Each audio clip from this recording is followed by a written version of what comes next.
Welcome to WCTV's live coverage of what was supposed to be girls soccer here on Kick Cancer here in the boys game. Right after that, we'll have the girls game for you. Like I said, we will continue with this live coverage. As you can see, the Wilmington boys are in their pink shirts for Kick Cancer. There's a lot of activity. We got a great crowd on hand, and we're just waiting for the men over there to pick up that light. Here we go. They're cranking it up now. See how high they go. That corner is really dark. So, like I said, we are coming to you live from Alumni Stadium on the grounds of Wilmington High School. I'm Jim Boyle, and I'm going to be joined here in a minute by Mike Mercier, our great girls soccer play-by-play guy that gets all those games on the air. So, like I said, it's WCTV. It's what's today? It's Saturday. I don't remember the date. 15th, October 15th. There we go. So. The lights are coming on. Like I said, we're going to have the feed in once the boys' game starts. We'll do the best we can with the numbers that we have on the boys' side. But like I said, we've had now about a 15-minute delay of the boys' game. I think there were some delays going forward. Those lights are not bright. I can tell you right now. I couldn't even read by those lights, Mike. So that's where we are live. Like I said, if you see nothing on the field. It is 0-0, 10 minutes to play. I know that Cooper Loisel, the goaltender, made a couple really big saves here to keep this clean sheet and keep Stoneham off the board, like it is the Stoneham Spartans and your Wilmington Wildcats. And now we just wait for the lights to take effect. And I guess that's what we're going to get. It's better than nothing, though. And the Wilmington Wildcats coached by head coach Steve Scanlon, who also does the Varsity boys hockey. He comes in with 14 seniors this season, along with 8 juniors. We'll just mention some of the seniors, get the names on here. We're on live TV. We got Ryan Wilson, Cooper Loisel, Dylan McGrath, Dominic Feeney, Patrick LeBlanc, Gilberto da Silva, Charles Mayella, John McNamara, Moyad Saeed, Matt Steinmetz. Apologize for the pronunciations. Tom Sika, Mark Donovan, Lucas Charini, and Austin Farrell. Those are the 14 seniors. Also coming in, he carries 8, so he carries 22. Girls carry 23 on their roster. Boys carrying 22 players. The juniors are Charles Rosa, Jonathan Forsythe. Yes, Cameron Forsythe, his older sister, is a awesome defender for the girls team, number 4. You got Michael Otis, Dan Laganilla, Ben Marvin, Ethan Kennedy, Robert Elliott, and Aiden Burke. So we got the lights are bright. Now Jim was talking about the lights. Hopefully it shows it does. It's getting much brighter over there too, Mike, so we're in pretty good shape. So along with Jim Boyle, Mike Mercier here, and thanking Brian McDonald on camera, our 4th televised, our 3rd live event of the season. We're going to be following up next Wednesday, I believe the 19th, for senior night. So good crowd here tonight. So I'm going to swing it back to Jim. So like I said, we got the lights going. Let's give you a recap. 10:41 to play here in the second half. Stoneham and Wilmington are tied at 0. Or as they would say in the UK, it's 0-0. I've been watching a lot of Ted Lasso. I'm learning a lot of stuff here, Mike. So like I said, we're going to continue live with this game, and then we'll be on the air live through 2 warm-ups. And for the second game, which is our featured game, the girls are going to be live. So we'll do the best we can. Again, it's bright. It's a weird setup because they're in the pink jerseys. Getting numbers and names are going to be tough. But I'm lucky enough to have in the booth with me Mr. Mike Mercier is going to call the play-by-play. We'll do the best we can with numbers. Okay, looks like the officials are getting together. They've talked with the goalies. Let's see. The Stoneham goalie to your right is the first one to any shots coming from probably about the 2 o'clock position. Is that? Might be a little issue because those lights are only about 30 feet in the air, but it's better than canceling and postponing the rest of this game. So offensively, the idea is to come in from the left side.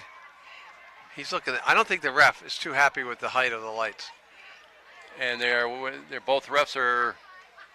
I see one now. They're both underneath the lights right now. One is underneath the lights. Again, the issue Mike, here isn't how well lit the field is. The issue, they're looking at a safety issue here. They want to make sure that it is safe to play with the lights at that height. So, and then, I mean, if you do blind the goalie or somebody gets turned around, they look at it, gets a ball smack off the head, bad things could happen. So again, it's really more of a safety issue with the lighting now. So looks like we're ready to go. Where's the Who's got the ball? They've Everyone's lost lined it. over here. I believe Stoneham. I think So- Brian McDonald's doing a nice job centered right Yep. on the ball Okay. carrier. This isn't football, and we're going to have a throw-in right here. So we got your Wilmington Wildcats in the breast cancer pink, and Stoneham is in their blue. So again, the names are limited here, but the boys are back underway. And there's no records on this. I'm not sure about some records and stuff, but as Jim said, the score right now is 0-0. 10 remaining in the second half. Official time is kept on the field by the men in yellow. The other day we had the men in red, which I personally really, I think they all should be in the red. So let's see, Wilmington Wildcats. Again, they're by, Nice I don't even play. know how the names are listed here. They're not by number or in alphabetical order, so I'm really messed up here. Good inbound play there for the Cats. I know the Cats are in the running for a playoff berth, a state playoff berth. So these are big games. Big, nice games to get the win. I could get my phone out, Mike, and figure out where our ranking is, but they're Power close. rankings, yeah. I had Coper, Ryan Wilson. Is it Ryan Wilson? Yep, Ryan And Wilson. Dylan McGrath on my show. We recorded a Wildcat Sports Update. So Coop's going to come out and make nice that play. Coop. And a good conversation with them about how the season's going. They feel like it's been going better this year. Last year was a tough season for everybody. There's a lot of seniors on the field now, but they really matured into a much better team as the year is going on. And now the goal is to win today's game, obviously, and make the state tournament. So this game started in the daylight tonight, approximately 5:20.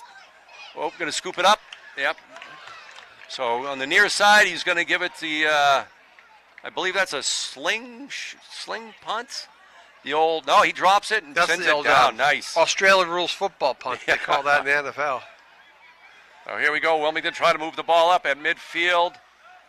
Got a pass over again, trying to pick up some number. That was Dan Laganilla, number 7.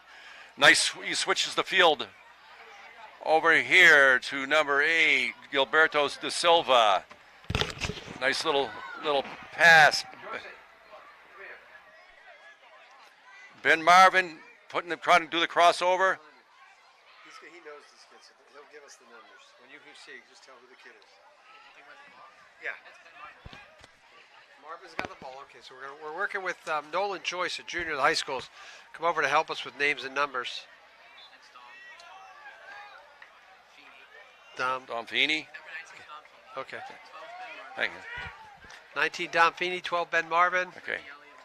Okay, we Remy got. Elliott's going to kick here. So we got a free kick. It's quite a ways about 40 plus yards with the angle, but still a dangerous spot here. So Remy Elliott's going to send it in, see if he's going to go for the curl. Yep. Trying to get a header back towards it. Stoneham defends it nicely. And picking up the numbers way over there, but Stoneham breaking up fast on the far side. Good defensive speed to catch up. Aiden Gray. Burke on defense there. Aiden Burke.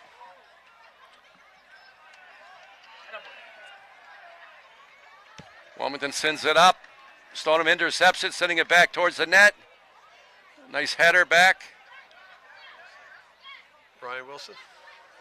Who's this back here? Wilmington able to pick that up deep in their zone. Junior was the defense, is in the D-back spot there. The right Ball back. goes off the Wildcats. Brian Wilson, 23, as a captain. Like I said, I had them on my show. So Oh, yeah, that'd be nice if we had, only have that listed the captains. captains are Wilson, Loisel, and McGrath. Okay. 3 captains, as does the girls have 3 captains, 3 senior captains. So this is the 11th annual year. Wilmington and Stoneham have done this, I believe. The Kick Cancer, the Coach Sue Handy, along with the Stoneham coach, have got this together and organized a great event. Oh, nice through pass. Hustling, it just scoots out. Just current standings. Wilmington is 26 in the power rankings. And I was gonna try to look up number 19, but is there a number 19, or is I looking up at number 9? All right, that was nice hustle by Dylan McGrath. I see 19 right on his back.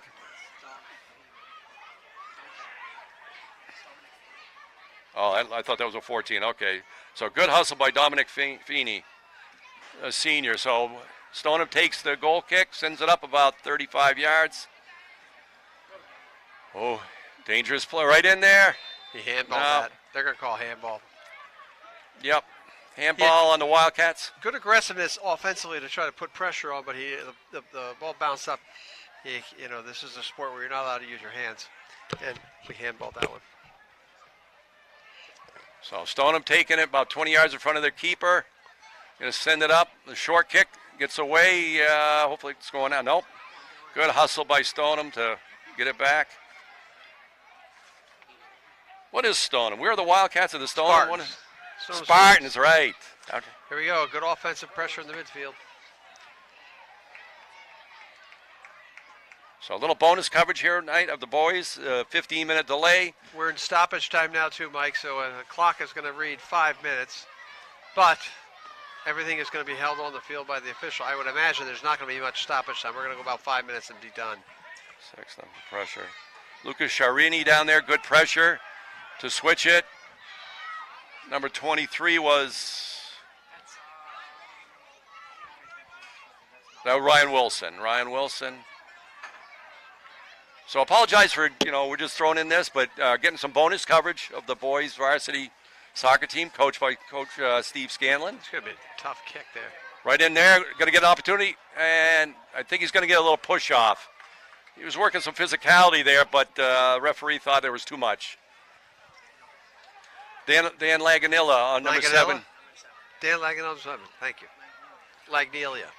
So, all right, we'll get you eventually. 0-0, so probably under 3 minutes remaining, unofficially. No, I think 4 minutes? We're probably about 3 minutes, maybe, if we're lucky. Coach Carroll up here is helping us out doing the score. He's got his clock set up. So Stoneham intercepts it.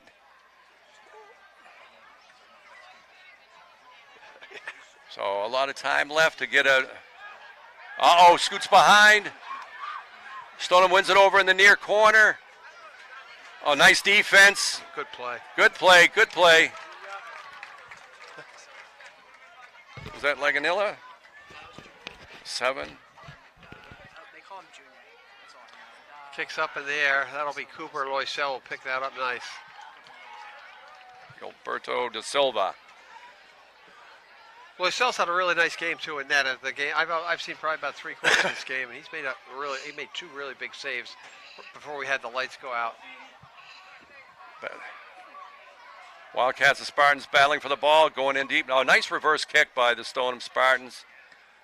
Just about 3 minutes left, we think. You would have thought that was a dangerous kick right up in the face of the They've Wildcat. done that a couple times too down the defensive end. I thought that was I could, the angle, but that was straight on. I thought, but hey, as I've said many times, I officiate, and it's not as easy as it looks. So doesn't mean we can like it. We have to like it. All right, so he's going to pull it back a couple seconds, pick it up. Cooper Loisel, sends it up. Aiden Burke over there picks the ball up left side. I can't even see those numbers, Mike. So yeah, hopefully it's a little lighter, safer down there. From that far side is very dark. We'll see. Hopefully the girls are scheduled to go live after this event. Yeah, we're probably going to go real quick because I know they all warmed up over on the football practice field. So I would imagine that 2 minutes, just about 2 minutes left, we're going to guess. Yeah, both girls' teams are waiting in the wings here. Wilmington to the right and Spartans to the left. Again, welcome to WCTV's live bonus coverage of Wilmington High School boys soccer as we run down the clock here. A 0-0 game. Don't want to give them a cheapie late, though, here either to Stoneham. Good hustle there. Ben Marvin, also basketball player, extraordinaire. A good defense there to pinch him out. Charlie Rosa. 21, Charlie Rosa. One last shot for the good Cats speed there. on the Spartan. Oh, good coming back. Play. Try to throw it into their zone. Like a deep and defensive end, I think the strategy there is smart. Just kick it out of bounds, have it be a throw-in. Reset. And they just be able to get all your defenders back because you don't want to give up a goal. We're definitely under 2 minutes of stoppage time left. Yeah. Looks like we're around 1 minute. I would have been. What the officials want to do here. I was watching this near side official came into the mix, so the clock must be getting down there. He wants to make sure he doesn't miss anything from, 60 yards away. He's right in the mix. That'll be a goal kick. Again, nice opportunity for the Cats here late in the game. Stoneham's going to want to try to put this ball up in the offensive zone, try to get one more opportunity. I would imagine right at about the 5-minute mark, we're going to hear the whistle. Oh, stolen. Nice play. Oh, nice shot, little bounce. Oh, good. Nice save by the keeper. We should be just about done now. We're just about at 5 minutes on the clock here. We'll see how long they let them go. They're going to give the Stoneham, I think, one more offensive possession here. Spartans coming up their near side. Defense shutting them down. Let's see, that's going to be a scoop up. Nice play. So as we wait, we should have, that's just about 5 minutes going by here. Yeah. If So we started at one more shot. Yeah. That'll and be it. There's the final whistle. So the final score here for our boys game on your bonus coverage is Stoneham 0, Wilmington 0. Congratulations to both teams on the tie. But like I said, we're going to be back in a few short minutes. We'll keep the live feed going. But Mike and I will be back in a couple minutes with the girls' action here on the Kick Cancer Day. We'll see you in a few.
Welcome to WCTV's fall sports coverage of Wilmington Wildcat girls soccer. We're coming to you live from Alumni Stadium for tonight's kick cancer match between the Stoneham Spartans and your Wilmington Wildcats. We want to thank the Collins family, whose generous donation allows WCTV to bring tonight's game live on Saturday, October 15th.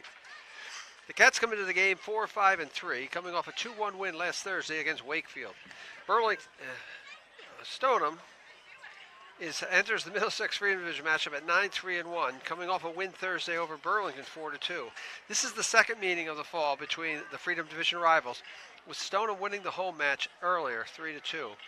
Sue Hendy leads the Wildcats with Sharon Chapman at the helm of the Spartans. The Cats, pushing towards a state tournament berth as of Thursday, October 13th, were ranked 24th in Division 2. Stoneham currently sits in the number 2 spot in Division 3. The top 32 teams make the tournament. As we get ready for kickoff tonight at this annual kick cancer game, it's a beautiful evening for soccer. It's about 52 degrees, clear skies, winds 4 miles an hour, west-northwest will not be a factor at all, as the flag looks really limp out there for me. We're sorry we're a bit late. We had some issues with the lights, so I'm going to turn it over to Mike Mercier, our play-by-play guy, and all you, Mike. Okay, welcome, soccer fans. I just want to thank the Collins family as well for making this live. It's our third live event this year, which is awesome.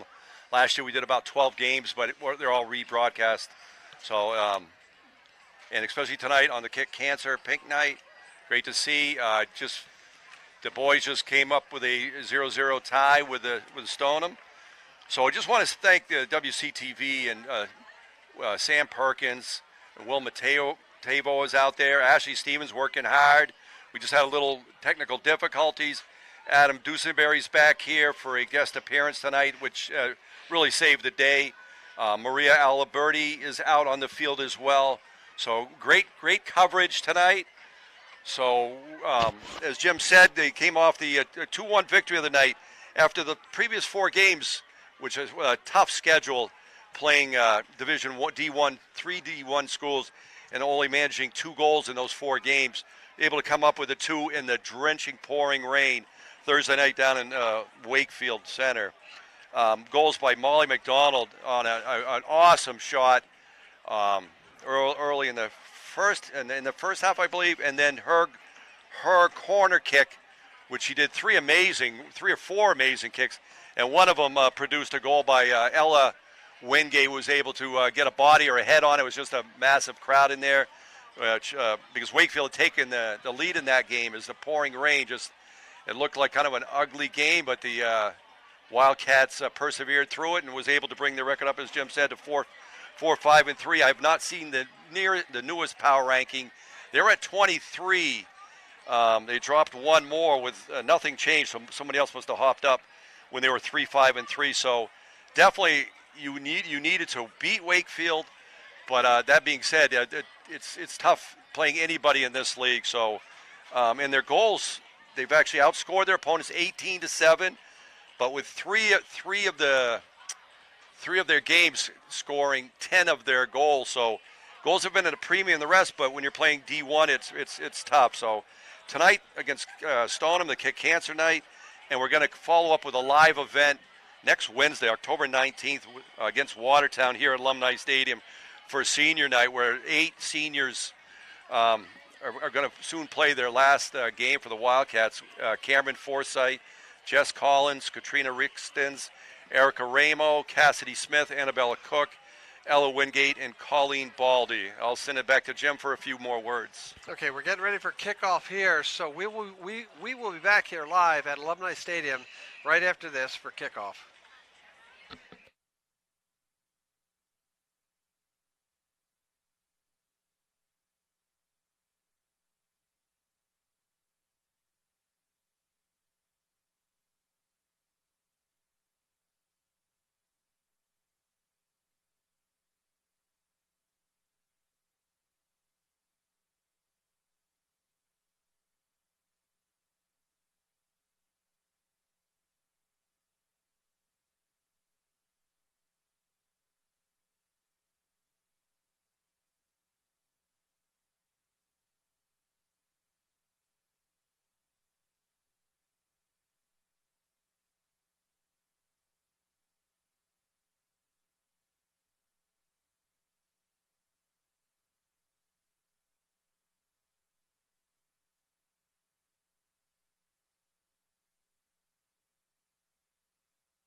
Welcome live from Alumni Stadium in beautiful downtown Wilmington, Massachusetts for tonight's episode of game between Stoneham Spartans and your Wilmington Wildcats. Like I said, we're coming to you live. It is October 15th, a Saturday night. We're a little bit delayed today due to some lighting issues, and if you can almost see this extra light there as our camera pans are up perfect, and you can see they had to put up a temporary light structure for us to play tonight.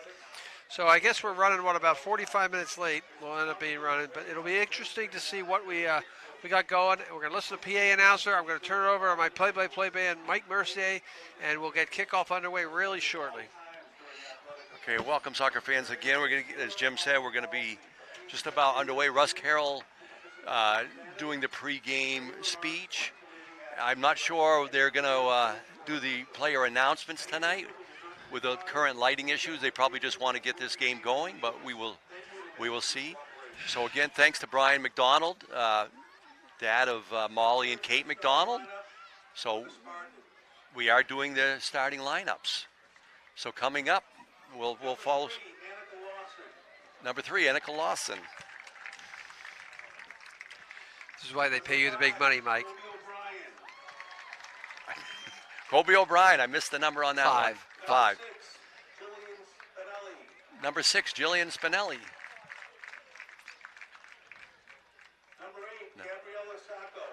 Number 8, Gabriella Sacco, who's actually Ashley Mercier's teammate on the Wilmington Stoneham hockey varsity team. Number 9, Sabrina Sacco.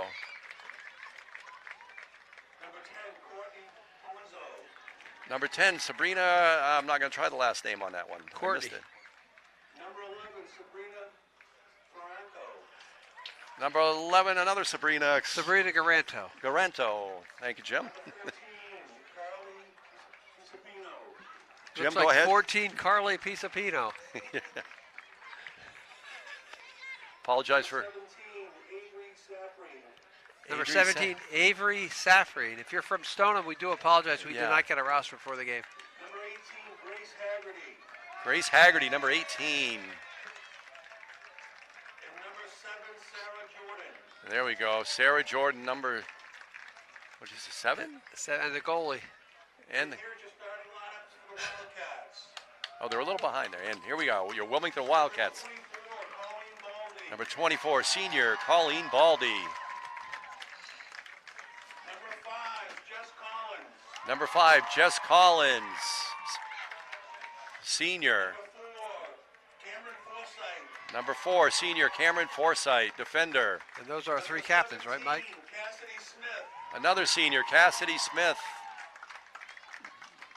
Number 22, Ella Wingate. Number 22, Ella Wingate, midfielder. Number 7, Allie Ganley. Number 7, junior Allie Ganley, generally the Number striker. 6, Emily Grace. Number 6, Emily Grace, junior. Number 23, Molly McDonald. Number 23, Molly McDonald, daughter of our cameraman, Brian McDonald, In goal, junior. Number 1, Ashley Mercier. Number 1, Ashley Mercier, I do know her. Number 3, Jill Collins. Number 3, sophomore, Jill Collins. And number 2, Kate McDonald. Number 2, Kate McDonald. So 2 sets of sisters out there, 2 pairs of sisters, I should say, along with Annabelle and Ariana Cook. We ask you to stand, remove your hats, and raise the flag. So we're gonna hand it over to the PA system and then broadcast the national anthem.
All right, Mike, we're just about ready for kickoff here. Like I said, we are live on October 15th. It's Saturday night. Some Saturday night soccer for you, girls variety. Special thanks to the Collins family for providing the support for WCTV to cover the girls soccer games live this fall. And really a major league thank you to my play-by-play guy, Mike Mercier, for volunteering to do all this work and get these games up also on the air. Really quick note, I did have the 3 senior captains in the studio for Wildcat Sports Update. Look for that to be posted over the next week or so. They were phenomenal speakers. They talked well about the program. And one of the things they told me, Mike, was when you play Stoneham, you play on a grass field. And one of the few grass fields they play, and it was a little wet, a little slow, a little sloggy, and they lost that game. I think it was 3-2. So they talked about 3-2. So they talked about having a little bit of advantage, hopefully being on turf here. Want to get off to a good start there. Stoneham is a Division III school. We're a Division II school currently. Stoneham ranked number 2 in the Division III power rankings. So a win here would be a big to the advantage. So again, we're live here at Alumni Stadium, October 15th. I'm Jim Boyle. I'm going to hand it over to my play-by-play guy, Mike Mercier, as we wait for the teams to enter the field. About ready to kick off here on the 40-minute halves here at Alumni Stadium. October 15th, originally scheduled for 7 p.m., so getting underway almost 7:45. Not too late, Mike. Not too late. No, I do officiate 4 games tomorrow, so as long as I get to bed by 10 tonight, I'll be okay. I can deal with the coaches. I think, Mike, you'll be able to, if you stay here till midnight, you'll be able to officiate 4 I'll games. be okay. I stand here in the booth with him all these nights for soccer, for these girls' soccer games, and again, he does a phenomenal job, and you can't give a guy like that enough credit. So, Mike, thanks for doing all this. It's great. Gets the girls the exposure that they deserve. So, Wilmington Wildcats have scored 18 goals, given up 17. Molly McDonald has 4, Allie Ganley 4, Kate McDonald 3, Ella Wingate 3, and then we have Erin McCarthy, Ariana Cook, Jill Collins, and Julia Archer, all with 1 for the 18 total. So about ready to get underway. Stoneham's going to kick off the ball, but the ball changed hands about 500 times during this game. So the advantage of a kickoff, I'm not really sure, but that's the way we start. And again, Wilmington defending the right side on their camera as we go left to right. That's the side where the substitute lights are, so that could play a big factor here tonight's game as well because they are low lights. So Stoneham moving into the zone. The Spartans did get off to not a quick start, but they get up on us 2-0 in Stoneham, and then scored early in the second half on a penalty kick. But the Wildcats did not give up and were able to score 2 goals. The last goal with about 30 seconds remaining. So they never give up. As even the other night in Wakefield in a drenching, pouring rain, they were down 1-0 early, but came back. So here with the Spartans with a good opportunity, but Colleen Baldy able to send that ball up. Intercepted by the Spartans, and Colleen Baldy intercepts it the opposite way. Ball's going to roll in. Ashley Mercier's quick off her line. Nice job. So Again, she's going to send it up. We talked about that earlier in the season. Is Ashley coming out really hard, playing good, aggressive goaltending, smart, aggressive goaltending. She played up with the U19 Wilmington girls this summer, back with her pals, Maddie Mullis and Audrey Curdo and some others. Amanda Broussard, Sean Broussard, our cameraman for Other Night's daughter. He was one of the coaches of the U19, so they competed really well. So it was good, Ashley competing up against the big girls. And here we go, Allie Ganley flying down the near side. Good hustle, gets by, working towards the net. Going to go in, nice cross pass right there. Oof. Who's in the middle there? Is that's Kate McDonald battling in there. Good work.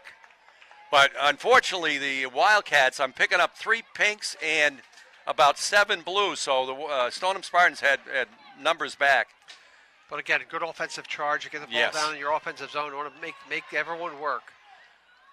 And anytime you replay an opponent at 3-2 victory, they score 2 goals.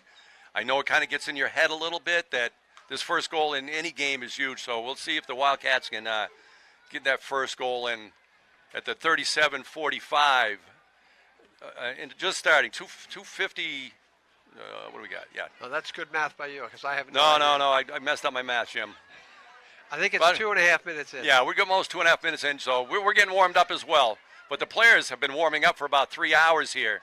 They had to get here about 5:30. They supported the boys game. Nice cross. Goes over the head of both Emily Grace. Nice hustle over there. Spartans, Emily Grace sends it up. Near side, looks like Molly McDonald. Yes. That looks like a, yes, Wildcat throw-in. And they got a smart play by Emily Grace there, keeping the ball on the sideline. If it goes out of bounds, it's just an inbound play. It doesn't give them an opportunity to set their offense up.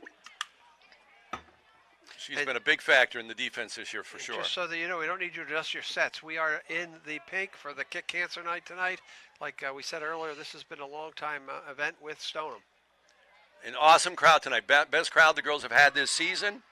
And as I said, this Wednesday coming up is senior night, so hope people even watching this can get out here and support it. But very, very good large crowd for the Wildcats. I think it's the first time, Mike, that we played the boys and the girls back-to-back, too. And they had good support both ways because Yes, the boys had a good crowd. They kicked off about 5:20. Ours originally scheduled for 7.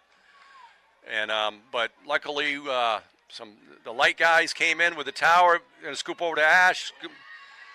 Those little tricky hops, but had a good angle on it. So she's going to punt it away.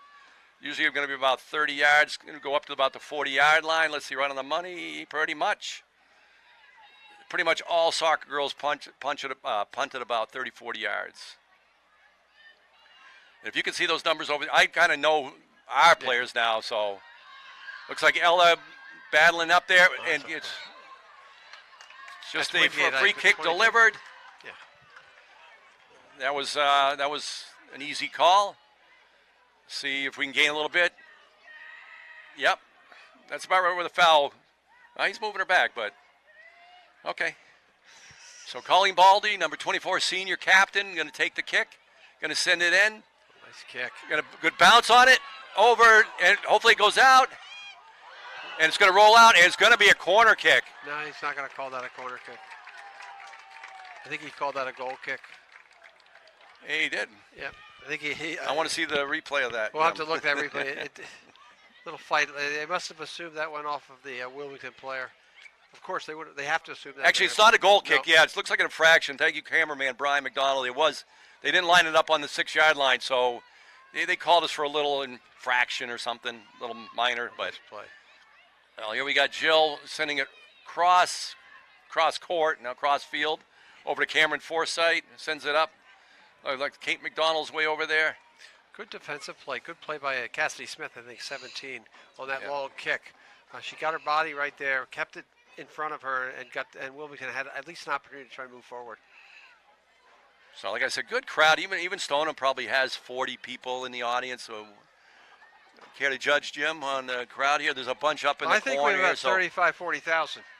There we go. All paying. all paying customers. So, no, I'm going to guess we probably have about 250 tonight. So, again, thanks to the Collins family that's made this possible.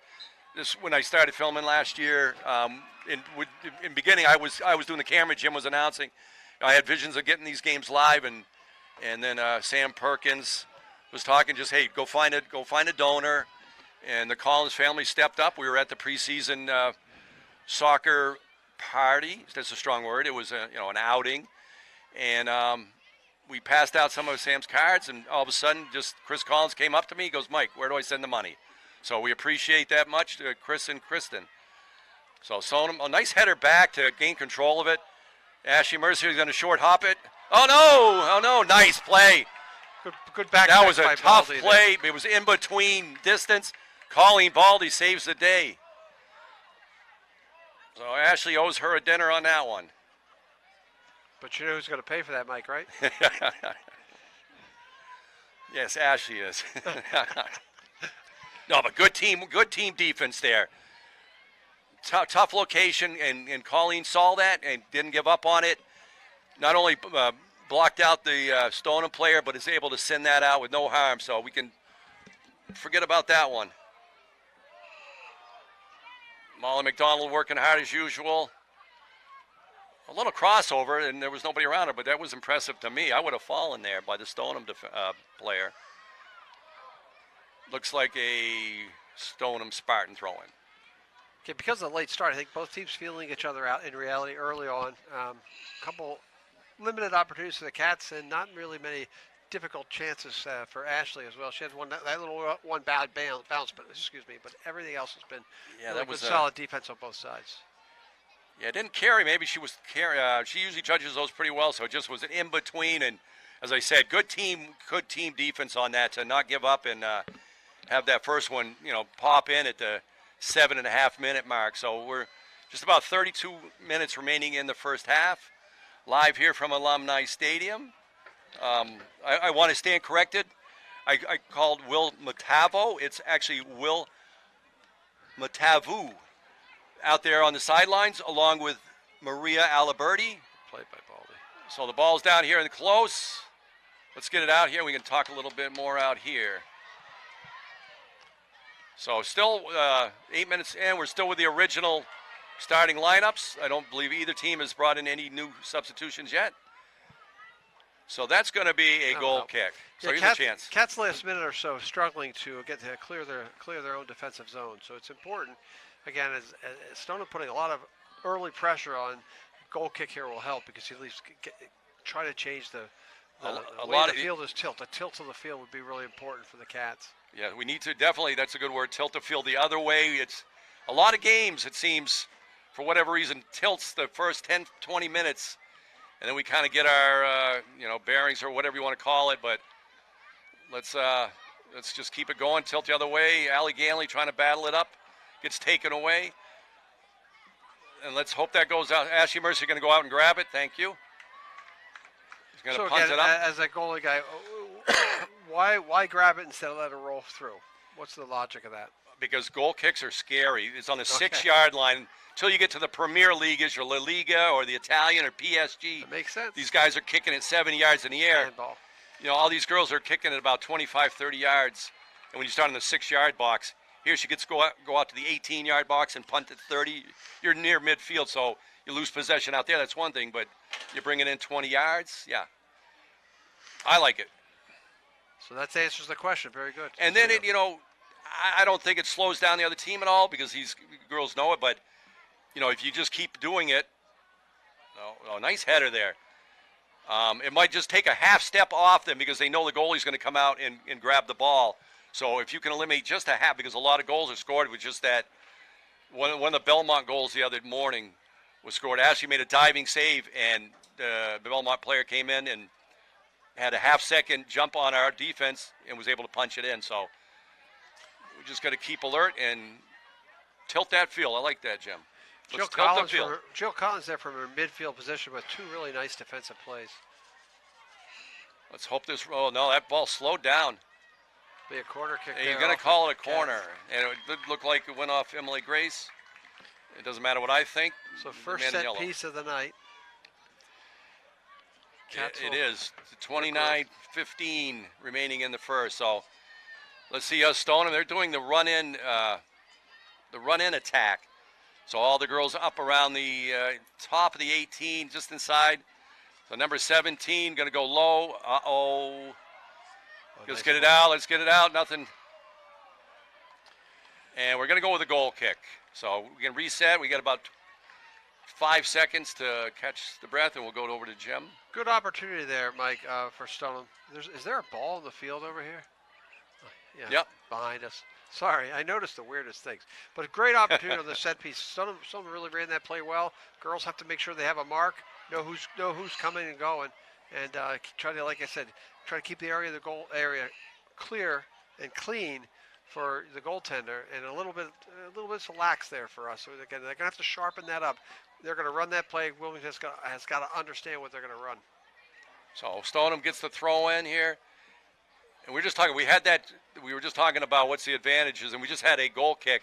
And the ball only came out, I know, to the 25, which is about 35 yards out, but generally when we punt, it comes out of the 40. So it's about a 15-plus yards difference, so which only takes a couple seconds to reverse it, and you're back on top of your netminder. So it looks like way over there, that's probably Cameron Forsyth, I'm guessing. Generally outside back on the right side. With the outside back, Emily Grace on this side. We got the two mid. The two Collins sisters right in the midfield there. Yep, and then the two backs in the middle here, center back,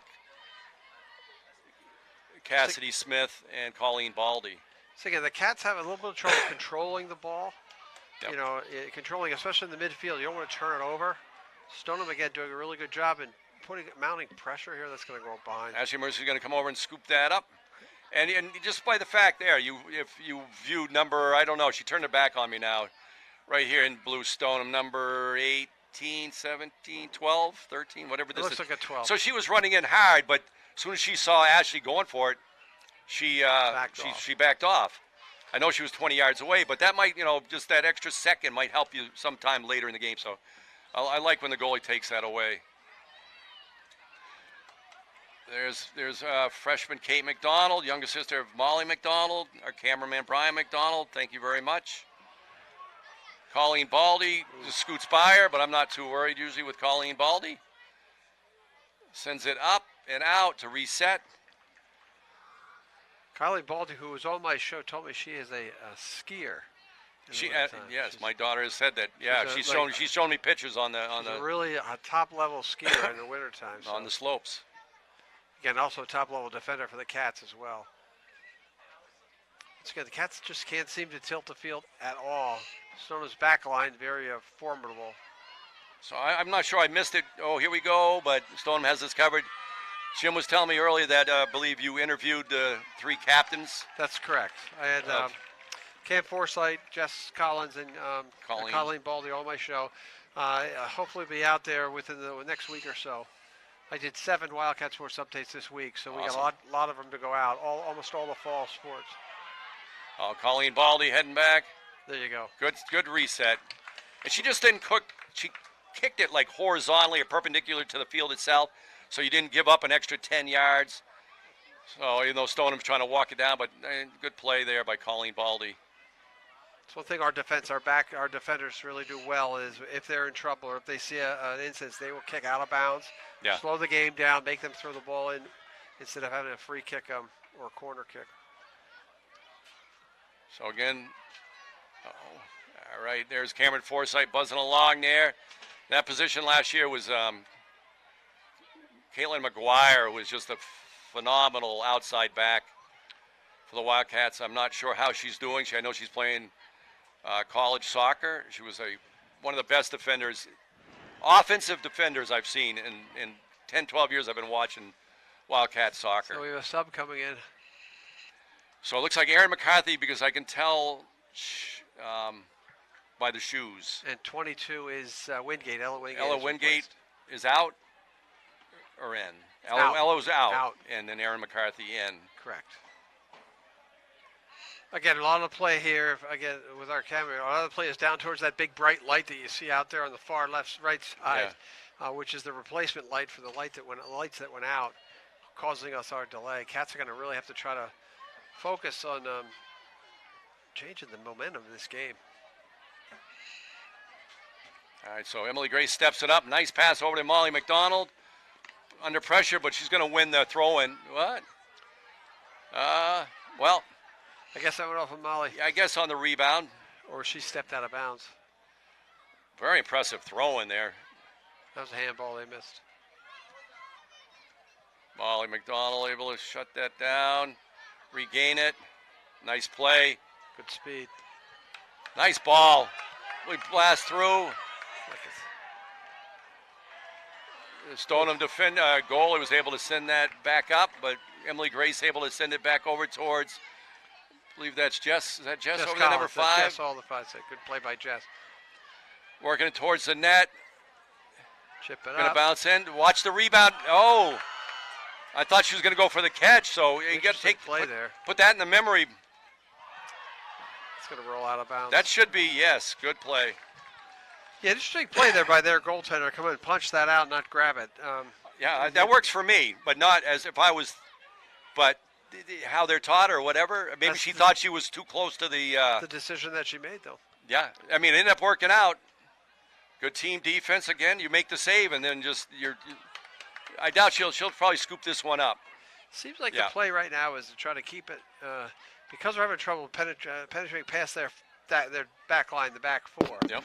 Just see some more of a dump and chase type thing, like in hockey, where you dump it in the corner and you chase. I like balls to the corner, absolutely. Yeah. And they chase through those. It opens up the field. Try to cross it to set up a scoring opportunity. But that seems to be the philosophy right now, early in this first half. So Stoneham has one sub coming in. The Wildcats have just made the maybe one substitution, right? I think Aaron there's only one. McCarthy has come in. for It looks like everyone Woodgate. else, McDonald's and Allie Ganley. So Stoneham's walking it down the sideline with these throw-ins. We're about the 22-minute remaining in the first half. Header back. Colleen Bally, nice Great play play. to get it out instead of a corner kick. Yeah, that's about the third or fourth really good, solid defensive play she's made. You know, when the goaltender had a little bit of trouble with catching the ball, she cleared it. She's cleared 2 other passes like that. It's those plays you just don't see if you looked at stats and stuff. We talk about the goals, and we don't talk about a lot of assists. There's been many, but those plays like there, I mean, she makes dozens of those a game, so they're not. You should not overlook them. That's probably why she's one of the center backs. Dangerous ball right in the middle. Good play. Cameron able to, maybe she was going to go with it, but was that Kate? Yep. Cameron going to work up the sideline, just going to scoot out on her. But at least the ball's up to midfield. Let's see if we can kind of tilt that field again. Again, aggressive defensively. You talk about you play without the publicity. The 4 backs, defensive backs, don't get a lot of pub, but they're the ones who are keeping a clean sheet for us going. All 4 of those. So Molly, I thought I could read that. I thought she was going to try to change the field, see if she's going to pick it up. Came right out to the line, so she's handling that much better. The other one, the punch out, maybe she just didn't think she could control it with all the bodies coming at her. You know, it's easy sitting up the booth and you have 12 girls running at you. Yes, Slight it is. exaggeration. You know, now with no pressure, she's just scooping up. So the other one, she just wanted to get rid of it, which was a good Correct. play and it worked out for her. Again, if you're going to try to dump and chase, dumping it right to the goalie is not going to work. No. So you're going to have to start to spread it out more towards the corners and allow your wings to cross and get some scoring opportunities. Nice play there. Nice play, Aaron McCarthy, freshman. And I know it's no secret that Ella Wingate is, Good nice guys. play, but it's going to win we got a corner out of another set piece. But again, another good coming back to the ball, keeping away from the goaltender by Colleen Baldy. Again, that's probably, I'll count that as 3, or now that's probably about the 4th really big play in the defensive zone that she's made. And her defense mates, which we've got Forsyth, Cassie Smith, Ella Grace. Emily Grace over here, Emily yeah. Grace and Colleen Baldy did a really good job so far. So here we go. Ooh, that looks like a dangerous ball in there. And they're going to give them, well, they're not trying to give it to them, but they got another corner kick over here. I think that was a 19 and a half play where minutes. I think it's Emily's Grace sitting on the near post. She just made a decision. She had to kick it. That probably would have gone out of play. Yeah. But again, you got to make a split-second decition there because You got if you 4 let it go blue through, it jerseys. gets in the net. Another ball right in there. It's going to scoot across. Nice hustle by Kate McDonald. Let's see if that's that should be that is a Wildcat, and we're going to have a Wildcat. I think that's Ella coming back in, I believe, over in the dark. Probably going out is Jess, number 5. It looks like Jess Collins. Looks like Jess Collins going out. Ella Wingate coming back in. We're under the halfway point here of the first half, coming to you live from Alumni Stadium. Stoneham Spartans, Wilmington Wildcats on this kick cancer night. 0-0 the score. Back to Mike. So thank you all the volunteers that set up and cooked and baked and stuff for the fundraiser here at Alumni Stadium. There was people here by noon setting up. I dropped off some early stuff that my wife had baked, along with there was dozens and dozens. Here's a nice cross ball. So thank you all the volunteers, and hopefully the money was raised and always goes to an amazing cause. Another good play by Colleen Baldy there. See if the middies can break through. So we've kind of been stuck. The theme of the day, I like that with Jim, the tilting the field. Stoneham has had it tilted towards us most of the first half. I would say out of the 22 minutes plus, I'd say about at least 19 minutes. Easily. Yeah, I mean, that might be. But even in that case, if you think about it, they haven't really had a really good solid look at a shot on net. No, defense crashes on them. Right, Yeah, nothing really huge, and they've had the 3 corners, 3 set pieces as well. Yeah. So again, defensively, Cats are playing really strong here first half. In every game I've done, they've been a really strong second half team. It seems like sort of like our football team doesn't come out really strong in the first couple of plays, and then second half there's a shot that's going to go wide. It's going to go into no man's land. So, again, thank the ball girls and ball boys. I can't see how many there is. There's some, I think, over in the dark over there. Is there? Yeah, I think there's one behind the Stoneham bench, one behind the Wilmington Yep. bench. And thank them. So let's see. I believe let's see, Cassidy's. No, this would be. That's not Grace. 'Cause That's Grace not is Emma right Gray. down here. That might be Cassidy Smith. Left foot, yeah. That's Cass. Yes, Cassidy Smith. Going to send that up. Jill Bonds. over to Molly McDonald. Is going to send it up the line. So again, the Wildcats carry 23. The boys, you saw the end of that. Again, thanks to WCTV. We got a few 10 minutes and 41 seconds bonus coverage of the boys. 0-0 tie with the Stoneham Spartans. The boys carried all seniors and juniors. I believe it was 14 seniors, 8 juniors, where the girls team really spreads it out. Maybe they don't have the numbers, but so Stoneham wins a throw in deep in the zone. But we have a sub for the Stoneham Spartans. Wilmington Wildcats, out of the 23, there was 5 freshmen, 3 sophomores, 7 juniors, and 8 seniors. So still a good. Last year they graduated 10. The ball's still in somehow down there, and they're awarding another Corner kick there. corner kick. So that's about maybe the fourth. Fourth set piece corner. So But the Cats are doing a great job in forcing them wide. yep. That was just a little bit of a mistap, I think, going out of bounds. They thought that was going to roll out of bounds, and you had to kick that out to save. So this number 17 seems to take them all. That was a nice kick. Nice, get it out there. Allie Ganley, let's see if we can control that. Let's send it deep. I'd love to send it. Somebody send it deep. I think the But, Fords, the- Fords are getting a little frustrated, too. the, 'cause there's not a lot of action. Good job. Again, they seem to. It's one of those games where they seem to have us outnumbered those first 20-plus Yeah. minutes. Some of those games. Oh, nice placement of that ball.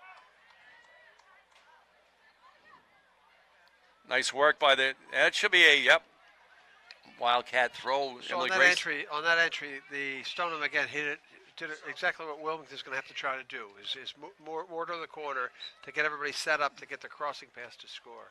Cats are really struggling on the offensive Okay, end. Russ Carroll is just bringing my attention. I know Kate McDonald, I believe, went out. I believe that's Julia Archer came in, number 13 junior. Forward should be on the left side.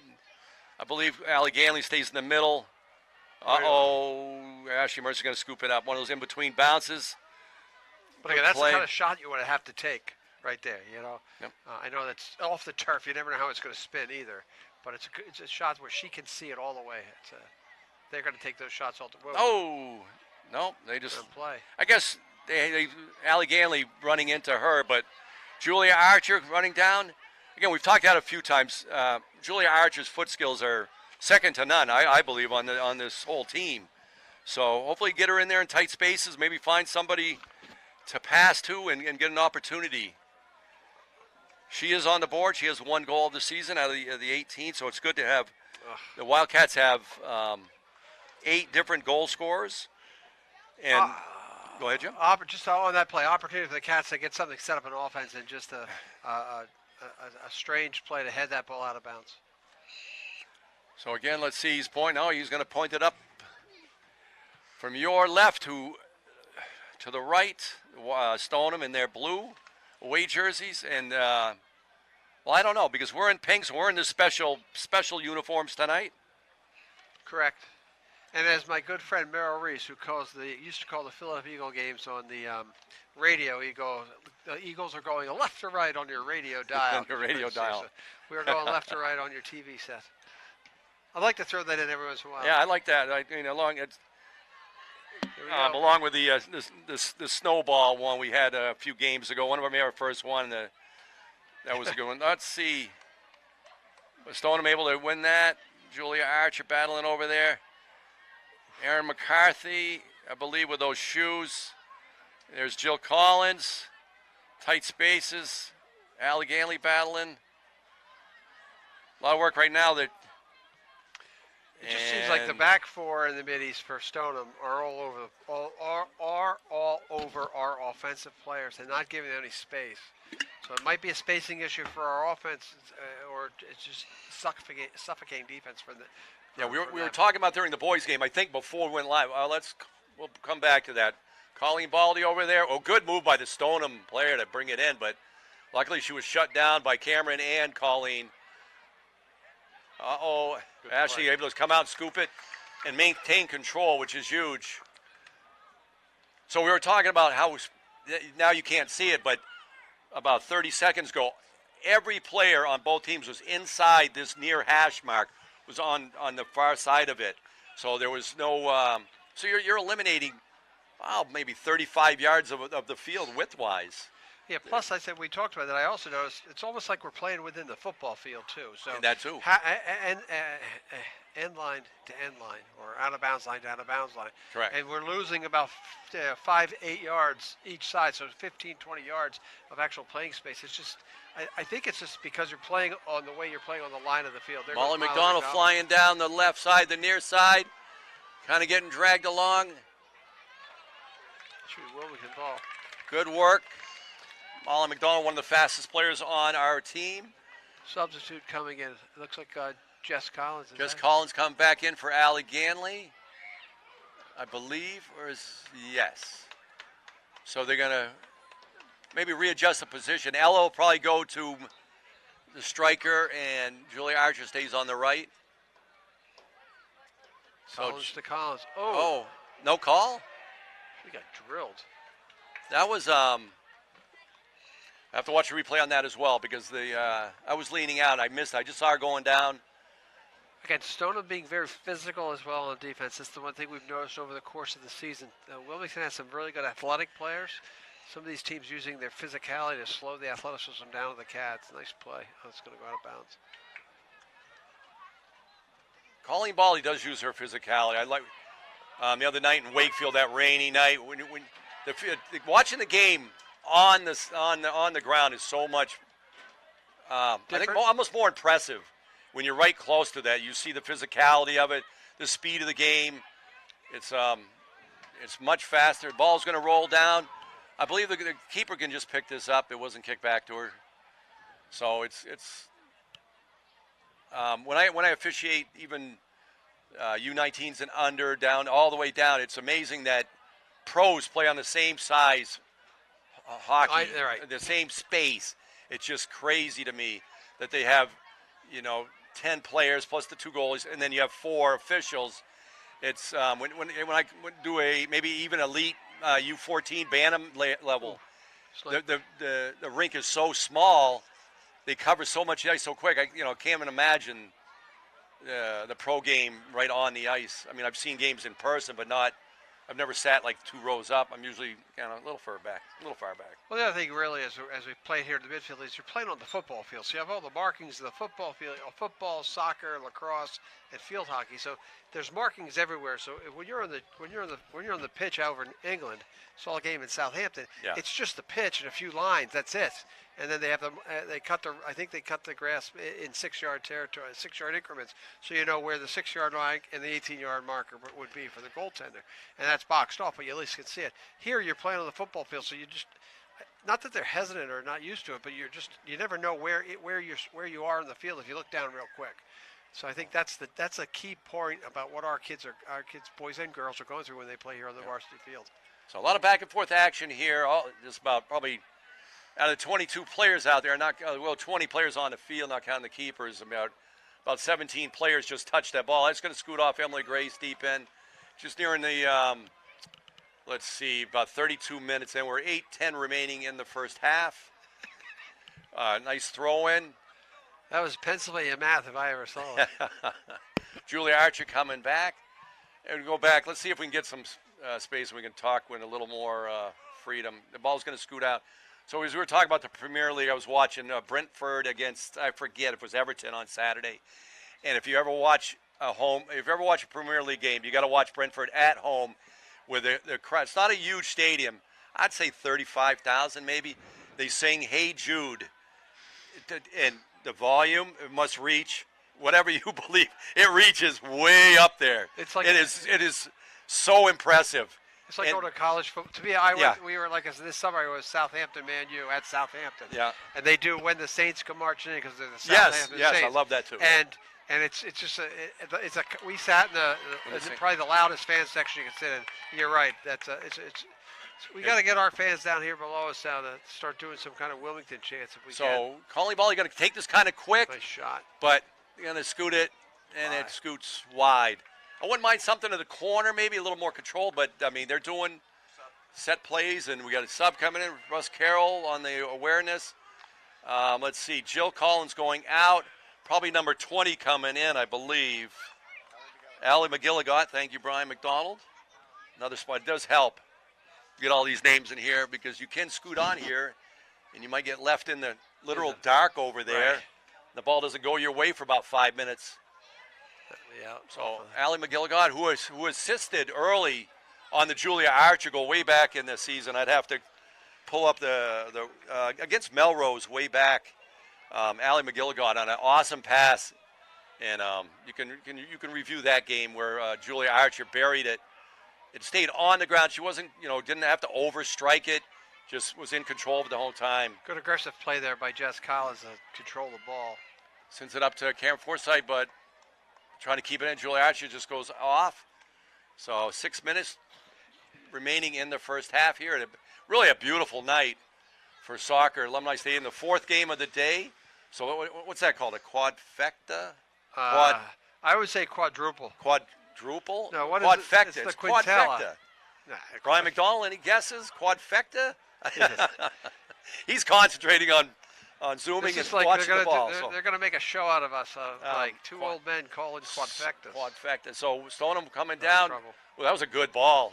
I mean, and for the opponent, I don't like it, but it was a nice. You got to give them credit. Good defense. though. Cassidy Smith forces it out. Well, forces it out again, perpendicular to the playing field. Not they didn't gain a yard, but look at the girl going down like, about 6 yards. This ref down I here, just- he's not even paying attention. Yeah, I mean, Close to us. I've been told that too. Like, well, I'm sure we'll be told tomorrow. And we got a goal kick out of that, luckily. So the clock we're 35 plus minutes into the first half. We started 45 minutes late, but either way, you got some bonus coverage of the boys Stoneham Wilmington game. It ended 0-0. Both great efforts by both squads. Important last 5 minutes here for the Cats to keep the clean sheet as we should say, as clean as we can. Yes. But it's important now. You played a pretty good defensive game. Yeah. So far, you don't want to give up a cheapie late. Even with the ball being on your side of the field, probably 92%, 5%. You've done a It's good very, job very and- important. Good play by Colleen. Colleen Baldy. Nice ball. That's going over the head. It's going to be a foot race now. She'll come and kick it. And she's going to send it out, but no.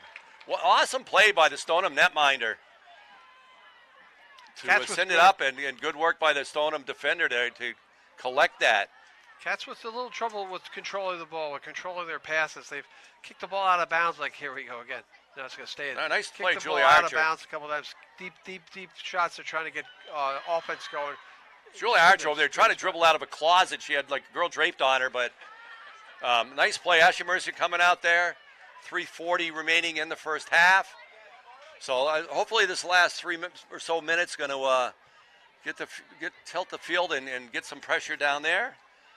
But Like the you ball's said- coming right back. Like I said, Mike, Stonham's really controlled the tempo, the pace, Yep. but everything. I don't think there's You said, much, except for the score, which is important. Nice pass. yep, 0-0 remaining 3 minutes. Throw it down. Kick. It's going to go We're over to Molly McDonald here. Nice play. move. Oh, she gets pushed. Centering. Oh, right there. Come on, we're going to blast it Wingate. right there. Score! Goal! Was that Ella Wingate? Yes. Ella Wingate on the blast. Well, go ahead, Jim. Whoa. That play all set up by the good aggressive offense by Miss McDonald to set it up and get it. Like I said, you get it down that court, you get a cross, and Wingate was wide open, had a good open look at the shot. Ella Wingate on it, number 22 senior. So she joins the 4-goal club along with Kate McDonald and as of now, she is the only senior that's tallied, but hey, 4 goals and you got a good spread. So Wildcats able to take advantage of. So that's actually the best. That's almost the first shot on net. And again, it was yes, the first true shot on net. And that was Molly McDonald with a phenomenal play down here on the near side. Yep. To beat her defender and then get a great cross. And Wingate stepped up into the gap and put it right over the netminer's head, right straight in over her head, not even up. So let's keep strong on this ball for the next 3 minutes, and we'll just keep doing what they're doing. Start tilting that field. And that was definitely all the individual effort by Molly McDonald. Sorry.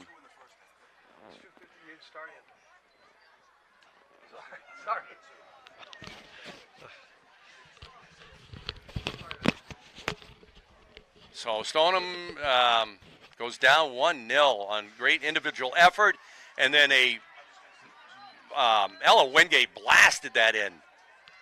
Sitting here in the booth, you're home, you're watching stuff. Baldy, nice play here. Jill sending it over. Stoneham able to. So again, the official time. I don't think we're not going to swing over to the clock unless the ball happens to go just over about the corner. 2 minutes left, so we'll be in stoppage time. A time kept on the field by the official. Again, now you've got that 1-0 lead. You really need to keep this clean. Keep it clean. Take it to halftime and make any adjustment that Coach Hendy makes, Coach Kligerman makes.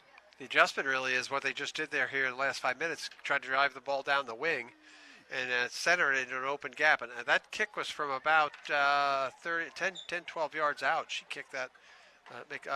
Wingate was out deep at about the 10-yard line. So what's that? I was thinking 12, so about 22 yards. I thought she was just outside the 10, like you said, and you add the 10 for the end zone. So a nice boot. And that was a laser. Oh, and that goes into the swamplands over there. Somewhere in the swamps of Jersey. That's what we're going to – I got to get my Bruce quote in once a week. My machine, she's a mud all stuck in the – my machine, she's a dud all stuck in the mud. We want to keep this clean. Yes, you do. And we're going to go with a goal kick. Again, we have a watch in here running, but I won't even bother telling you because we know it's under 2 minutes.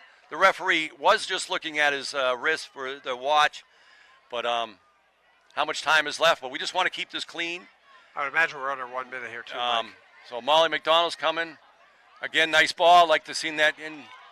Nice work there. And I don't know if I'd want to rush this, but we are getting it right back in. I would imagine we'll get a little bit of opportunity to have a nice input. We didn't have a whole lot of people down there. Oh, just wide. So again, Molly to Ella to Julia Archer, who had limited space to work. As I said, she can dribble out of a closet. So that should be good work. And that's the first half. So we'll just let Jim have a word, and then we'll see you back. At the end of the first half, again, Wilmington won on a goal by Wingate. Stoneham 0. So we'll be back after these messages with second half action.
Welcome back to Alumni Stadium for tonight's live coverage of Wilmington Wildcat Girls Soccer. Brought to you by a special donation by the Collins family. Cats are coming out.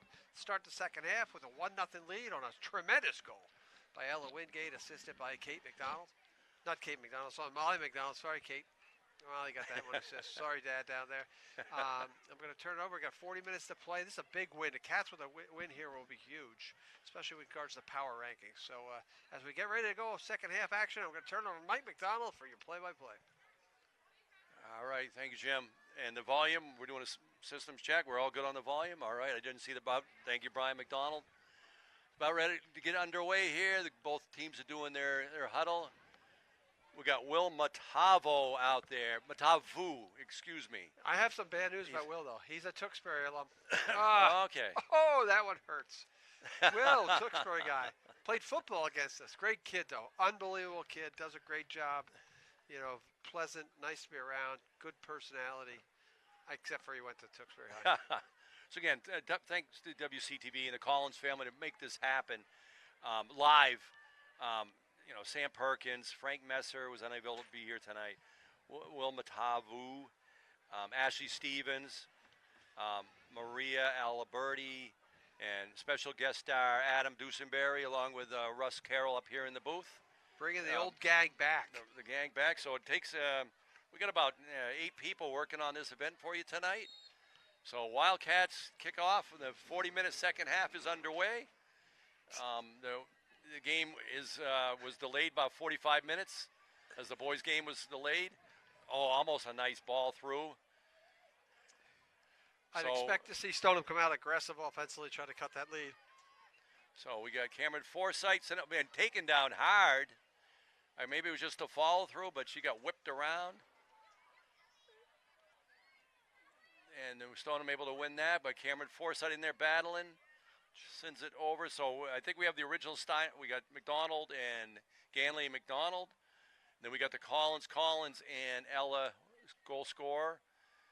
And then across the back, Grace Smith, Cameron Forsythe, and Colleen Baldy across the back line. And the defense did a phenomenal job in that first half, keeping everything clean in front of Ashley Mercier in goal. So unlike 3 out of the last 4 games, well, not counting Wakefield tonight where we were able to put in 2 goals, the previous 4 we only scored 2 out of the 4 games against Division I opponents, and 3 of those games we had to use a midi or a forward to mark up on a couple of D1 commits. For other teams, so that eliminated offense right there. The Belmont was actually a freshman, came in, number 16, Danica Zika. Will she even play next year or will she go select play? She was very impressive. We had 2 speed girls on her the whole game, and she was able to score one herself, along with rocketed a shot that actually made a save, but then the rebound was too hot to handle, and they blasted it in. But here we go, 1-0, 2 minutes into the second half. Good recovery there by Joe Collins. Ball got behind her. She snuck back there, used her speed. So Cassidy Smith, let's see, Ashley Mercer going to pick that up on the short hop. Yep. She's taking a look, see if she can drop it in someplace. Sends it up about 30 yards. A good header. That must feel good. Especially as the night gets colder. Yeah. Oh, the other night watching Wakefield in that pouring rain, a ball came out and it hit me in the side of the leg. I'm like, I thought I was a tough guy. I was like, whoa. And these girls are heading it. And not only they head it, they actually use force. Yep. They lean into it to direct it to where they want to go. So I know they're young and skilled and all that, but takes some grit to do that. So Allie Ganley trying to bust up here. Let's see. Hopefully Stoneham just throws it out, gives an opportunity. But Allie Ganley's Stoneham's going to get a throw in, or maybe not. Nope. That'll be. I thought, but it will take it. But either way, Jess Collins going to throw it in, probably towards her sister or Allie Ganley. Jill is back here to her left. Your left here on the screen. Goes into Allie Ganley. Hopefully that's a funny bounce there. A nice play, And the though. goalie was able to handle that. That was kicked from the wrong side. You kick from that the other side, that lights are going to get in her eyes. If we get lucky. Again, that's a better opportunity offensively for the Cats, bringing the ball down and going to the corners, not trying to throw it down the middle where it's being picked up easily by the goaltender. That's another good set. Stoneham marching down the field. Walking right through. Nice play. Cameron Forsythe able to push it out. But Stoneham able to get that kind of close to the thing. Good play. Ashley Mercer-Comley says hello to a Stoneham player. I'll take that. Good play there by Ashley. She stepped back as far back as she could go so she could get maximum height on her jump, nothing behind her, and she did a great job by keeping that ball out of the net. I'll second that. That was a good save. So, but only I can say that because you're her father. So Stoneham wins the throw-in right about midfield. Underway at Alumni Stadium, 45 minutes late, but got a good game going on. The fourth game of the afternoon, evening. On this Kick Cancer weekend. Kick Cancer night. Stoneham and held it back maybe not a month ago in Stoneham when the teams met, and Stoneham was able, scoot by Colleen. Ashley had it. The way she was running, if it was closer, I knew she would have dove, so I had faith that was going wide. Again, a slight mistake there defensively gave the Stoneham player an opportunity to at least kick it on net. I don't know if that's really the smartest play if you gain control, try to score, turning around, scoring from about 12 yards out. But, Ashley could see that all the way. But that's what the Stoneham player chose to do, and Wilmington gets the goal kick. Ashley Mercer going to nice play, read that, going to go for the goal kick. So again, this is the Kick Cancer evening. I believe it was a nice success. Thanks to all the volunteers that were here. They've been here since noon. And then we're going to turn this right into senior night for the 8 Wilmington seniors. And that'll be this on Wednesday night. Correct? Yeah. This coming Wednesday. It's coming on October 19th. We got 3 senior nights to do. We have volleyball, we have boys soccer, and we have girls soccer. I think we've gotten everybody else's senior nights through. Okay. They're hosting Watertown at home 6 o'clock, so let's have a good showing. Again, this is the largest crowd of the season for the walk. Both, and Stoneham has a good crowd, so it's good to see just people. I'm sure when the players are over there or on the field looking up in the stands and you see maybe 250 people, 200 people, instead of the usual 45 people, it's nice to see. That's true, and like we said earlier, this is the back-to-back games with the boys. A lot of the crowd stayed for the girls' games, so you like to see that happening as well. It's something they do every single week in basketball. The boys play first, the girls play second. The girls play first, the varsity teams play second for the boys. And it's made it a little bit easier for WCTV when I was doing those basketball games with my good buddy Adam Disenberry here. We get to spend like 6 hours together. And I'll tell you something, the athletic department never catered it for us either. Stoneham. Good work. Let's see if we can shut that down. Nice job, Cassidy Smith, I believe, way over there. Cut the angle very well there. She forced that Stoneham player to go right, then just kick it out of bounds. So good throwing right here, staying tight. Another play. Oh, no. Good play. Ashley Mercer dives out for it. So good work by Cameron and Ashley together to thwart that opportunity. So that's 2 tricky ones in a row, last 2 or 3 minutes. So she's done a really good job defending the net. Like I said, those mistakes, those simple little defensive mistakes cause goals. Molly McDonald racing up, going. And the girl's going to send it out. Let's see. Molly keeps pressuring her. That's a throw-in for Stoneham, but it's way in deep until the girl runs up about 10 yards. And she did that. Look at that. Whoa. Yeah, thank you. He whistled her. He moved her back. Yeah, they knew what they were doing there. Hey, little gamemanship by Stoneham. That's what they teach at Stoneham, I think. They teach you take as let's much not as even you go can there. get. Oh, should we bring up Burlington for you, Jim? No more Burlington for me. My wife got a kick out of your announcement the other night. They'll mute me for Burlington if I talk about them again. No, that's if you can get away with it, why not? All right, so good throw in. Wildcats, Stoneham sends it up. And when they first kick, it looks like it's going to go way out, but no. Yeah. So there's Jill battling in here. Cameron Forsythe does an awesome job cutting that off. And they're going to try to change the field. Nice header by Colleen Baldy to shut that down. Don't overreact. Good job. Again, Cats, the solid backline defense has been strong. They're just going to throw that on net. Now she scoops that up. That's been the corner kick girl for Stoneham, number 17. I believe she's taken maybe all 4 or 5. On TV, you're on TV. Say hi. Hi. Who you rooting for? Wilmington? Wilmington? All right, good job. So we got a little audience participation here at Alumni Stadium. Good to see the young supporters out here at such a late hour. Right, yeah, It's late getting hour late. for us. Just a reminder, we are coming to you live from Alumni Stadium on WCTV on the October 15th, Saturday night. If you're watching it live, welcome to our broadcast. If you're watching us on tape, well, you missed a really exciting game if you're not watching. So, again, thanks to the Collins family for allowing us to bring this. We had a little bit of a technical difficulty right at the beginning of the game we took care of. Thanks to the hard work of the WCTV staff. So we're about almost 10 minutes into the second half. Oh, Colleen Baldy does an awesome job to get that out of Trouble. the corner, out of the corner. So Cameron Forsythe battling over number 17, who obviously has a good boot. Nice Ashley save. Mercier, great save. Hopefully she just sends this out. Nice save. So that's 3 in a row for Ashley Mercier. That was an 3 awesome great saves save. in a row. We'll take that any day. And again, I understand why she punches that, not tries to catch it. Tries That to was catch way that. overextended. It might go through her hands and into the net. That way, you just control it that way. Perfect. No. Like I said, in the last 3 or 4 minutes, she's made 3 big saves. Uh-oh. Oh, another one. Another one. So Wildcats getting a little walking bit loose on the defensive end.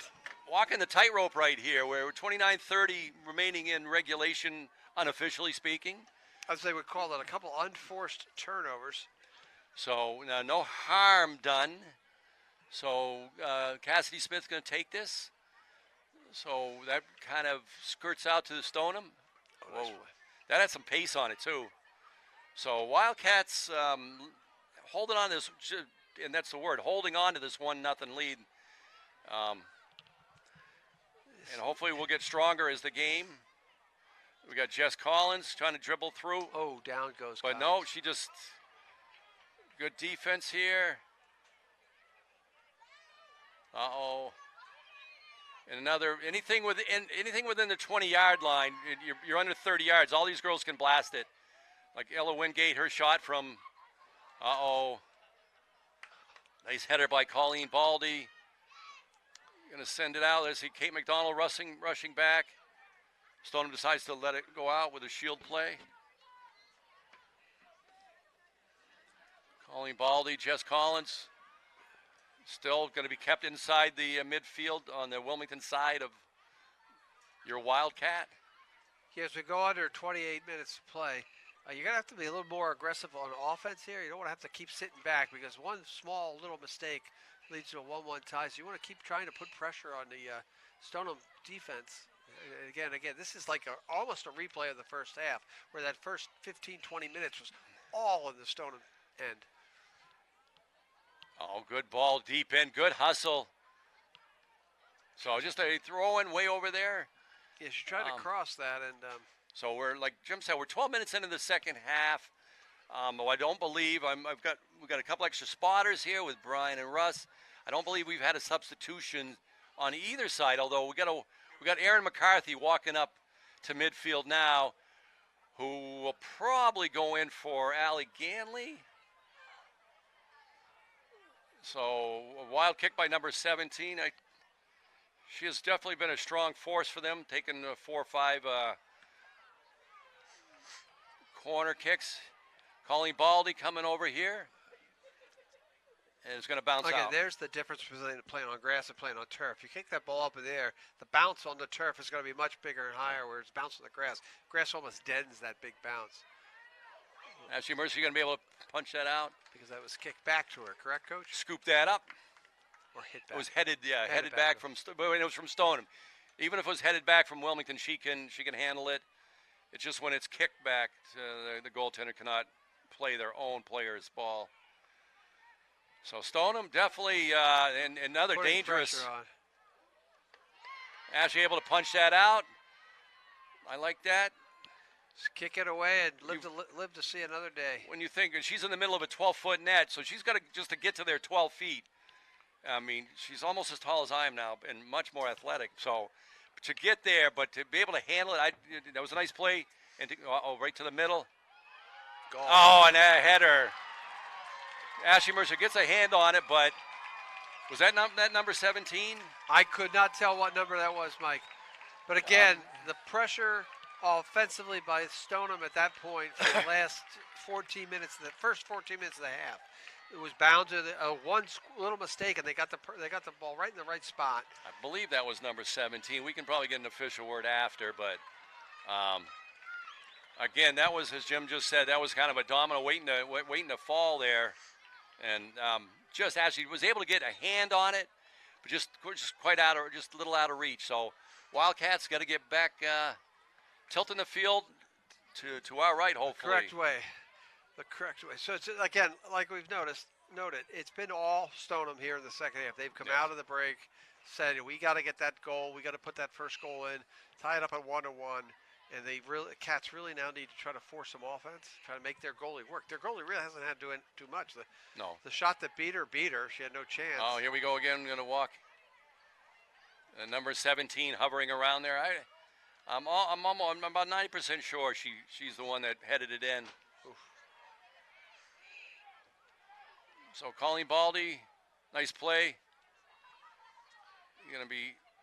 That's going to be a Wildcat throw-in. So again, thanks to Brian McDonald on camera. This is Mike Mercier along with Jim Boyle. Cats really having trouble getting control, not only in the midfield, in their defensive end. That'll be out of bounds. Luckily, the Wildcats win a throw in there, just slightly out on the Spartans. Got a couple girls lining up. It looks like Julia Archer going to come in for the Wildcats. I would imagine she would probably come in for. No, Allie Ganley did not go out, so let's see. To Kate McDonald. So Kate McDonald, our Julia Archer in. Julia come over here on the near side. Molly McDonald stays on the far left wing, and so Mike, an important 5 or 10 minutes here for the Cats. You want to maintain this 1-1 score. Got to really button up the defense a little bit. Let's see what happens. We have 24 minutes left to play. Let's see what happens in the next 10 minutes. Nice work, Julia. Just scoots away. They'll jump up. Good patience by number 10. Uh-oh.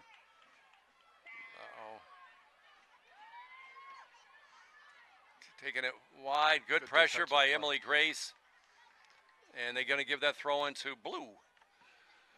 Nice play there, Emily Grace made there. Oh, high kick right to the face, but no. And Stoneham able to step in front of Allie Ganley. So again, looking at that, that was the first good view I had. So no call on that kick here. The Stoneham Spartans only have like 3. They have 3 back, and now they have 4 back. But so they got a stone wall right about midfield, 50-yard line, more like the 60-yard line. But so the ball's going in deep. Stoneham gonna win. Let's see who they're gonna give it to. For Stoneham. So again, the pressure. It's almost like a mirror image of the first half. Everything is in the Stoneham offensive end. So the Cats are really going to have to try to change the momentum here and try to keep them. There's been absolutely nothing on the goaltender. She stands out here on the 25-yard, 17-yard line. Allie McGilligot coming in for Jess Collins. Yeah, the goalie coming out to her 17, which is about the 27-yard line. You had the end zone. Another great cross. Ashley Mercier going to scoop that up again. The ball is just too much in our zone right now. So hopefully we can turn some offense up here. We've had 2 subs now. Yeah, they're just having trouble controlling the ball. I mean, it's just with what it is, it's either too long or it's too high, or they're having a lot of trouble, at least gaining control. And that's giving Stoneham the opportunity to tilt that field. These good teams that just pressure you. Handball. She got away with the handball. Nope. That'll be a free kick. That ball bounced up and hit Colleen. I think the crowd helped him call that because I was watching him. then he looked up in the audience, and then he pressed it. So this ball is actually at kind of a dangerous spot. You got the 31-yard line, so this is a dangerous spot. Number 10 is taking it, not number 17. I'm trying to eye up 17. So Colleen Baldy was out here. Must have been marking somebody up because defense, and she was quite a ways out. So again, Stoneham able to regroup and collect their own rebound. Oh, nice play just to shut it down, but Stoneham throwing. Again, I'm getting the crick in my neck because I'm looking this way the whole time left. I hear you. I hear you. We got I'm to trying really to change the stanchion here. I'm trying to lean around it a little change bit. momentum here. Get it out of our defensive end. I'm sure Ashley and the rest of the Wildcats feel the same. So hopefully, 21-22 remaining in unofficially in regulation. Again, thanks to Brian McDonald Camera, our fourth event of the year. The first couple games were not at the high school. Let's see. Oh, the ball's bouncing in here. Let's see. Kind of a dangerous spot, but it goes out. I'm sure you've been able to see in Brian's. So Julie Archer able to control that, send it up, and Stoneham able to just take it away. Again, the Cats having a miserable time of it tonight, just gaining control and setting the pace. Everything is with Stoneham's pace and Stoneham's offense. Yeah, they're it's like they're biding their time, just like a kind of a shark circling its prey. Yeah. Then when a moment they turn away. Good defense. So Aaron McCarthy way back, Mitty way back behind our defense. So I don't think she's marking up, but good heads up. Although she is trying to follow that one player. So nope. Once again, it reached almost the 49-yard line, or midfield we'll call it, because it's really not, because you got to right by. Okay. So we're just about halfway through here. Second half action live, coming to you live on Saturday, October 15th from Alumni Stadium in Wilmington, Massachusetts. 1-1. Stoneham and Wilmington are all knotted up here, halfway through the second half. Cats will have a goal kick. So take a look for an article, maybe social media, maybe in the Town Crier by Jamie Pote, about the three sister duos for the Wilmington Wildcats, Jess and Jill Collins, Annabelle and Ariana Cook, and Molly and Kate McDonald. I believe he did a little interview possibly before tonight's game. So take a look for that. It's kind of six girls are all the three sets of siblings, yes. So Wildcats, whoever did a nice job on the entrance tonight, with the cancel the pink balloon setup down there, and the nice archway and the setup. So hopefully some good money was raised over the four games. I mean, like people have been here since noon setting up. First game was, I believe, around 2-ish. Unfortunately, with some lighting issues, but it's the first play that the goalies made all half. She touched the ball at the 18:50 mark remaining in the. So she's going to punt it away. So hopefully, just kind of get this field inverted here. Ball is going to go in deep. Colleen Baldy. Julia Archer and Stoneham able to send it up. Unable to control it, but that was a tough one anyway. So Aaron McCarthy sends it back up, bounces back off Jill Collins. Ooh, down. Takes a hard. Hopefully she sends it out. There we go, perpendicular. The rain the other night had a couple tough issues going off the end line, but I don't believe there's been any set plays, corner kicks, per se, Cats, in the second half.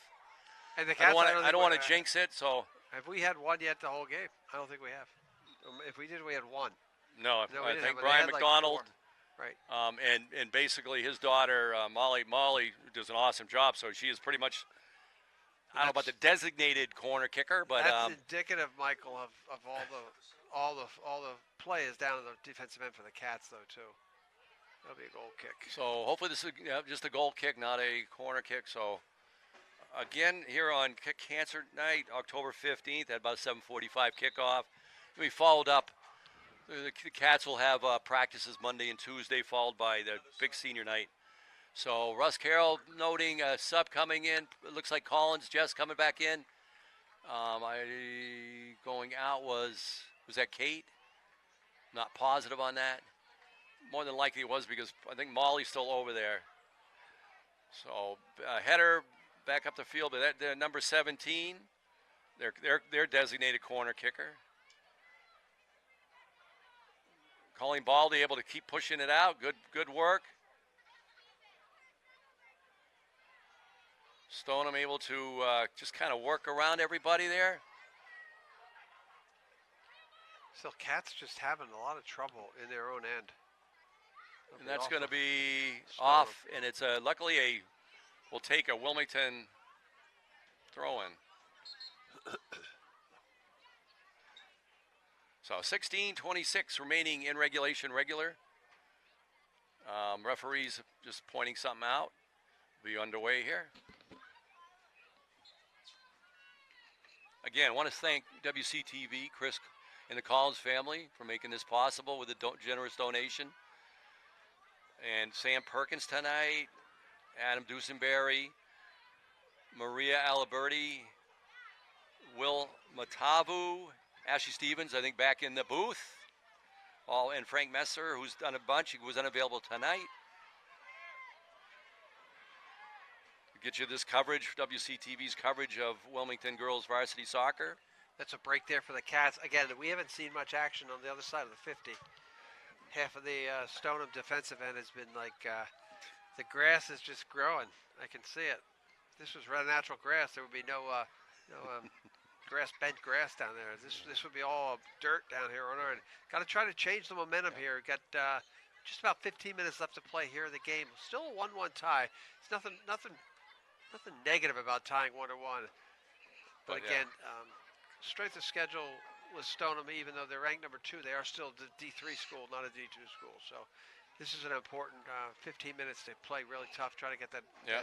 But the longer you spend in the zone, it just game-winning goal. Right. Liable to give up an opportunity that you don't want to give up. Stoneham able to work it around. Good pressure. Nah, she fell there. Good non-call, luckily. Stoneham sends it up. Good job controlling the ball, like Jim was saying. When the ball touches them, the ball pretty much drops. Correct. Where they're controlling it, doesn't get away. Here we go. Is that Jill? And stolen away, but just keep your head up and keep working. Our first goal was a matter of like a great individual effort by Molly McDonald. And this one, again, by Colleen Baldy, way down deep. Again, she really should patent that move. She'd make a lot of money. She's winning the one-on-one matches at least. That's impressive. So trying to switch fields, we have Aaron McCarthy coming over. Snipered. Good effort to get it up. Just Stoneham able to send it back in. So definitely there's nothing wrong with the dial. Just everything is to your left. But the ball rolls deep down in there. And it's going to be Stoneham throwing about and she able to gain a few yards, and find a teammate wide open. Nice header. This looks like Jill over there. So just takes one effort. Like we were talking just before I cut myself off early by Molly McDonald, able to and then find a well alert play by Ella Wingate to get open, getting in the shooting lane. Within range, 22 yards, and put a shot, which the goalie had no chance. Subs are coming in. A couple for both teams. Or no, we have a timeout on the field. Oh. So clock's going to stop approximately 13:03 remaining. I would imagine that timeout's called by Coach Hendy, trying to regroup the kids. I mean, again, it's been what are we at? 25 minutes of all actions. 27 plus in, yeah. And 25 plus. It's just been. Stoneham's done, like we told, Stoneham's done a really good job controlling the tempo, but they've done that by controlling the ball. The ball, like you said, they drop the chest, drop to the feet, header to the foot of the other player, controlled. Wilmington seems to be not having a lot of success in when they do regain control of the ball. That's really a stupid way to say it, but regain control. They don't have the control. They lose control really quickly because they cannot control the ball. Yeah, I Again, think that's color man speak right there. well, the timeout could. I mean, noticing the limited amount of substitutions. She's going with her starters, Yep. And to run a whole half. She usually subs out on a close game at least 5, 6, 7, 8. Maybe not new players, but different. Give someone a spell for 5, 10 minutes. This I know we've only had approximately 2 subs, and then whoever subbed out comes right back in. So girls are they're running a little thin, and that might have been part of it there when the goal, because the dominoes were falling. They jumped on us. A couple good defensive plays we had, a couple nice saves by Ashley, but they just kept coming at us and able to punch it home. But again, like Jim said, it's 1-1. And we did score under 5 minutes in the second, at the end of the first half. So we did the really one good scoring opportunity we've had almost the whole game. We capitalized on it.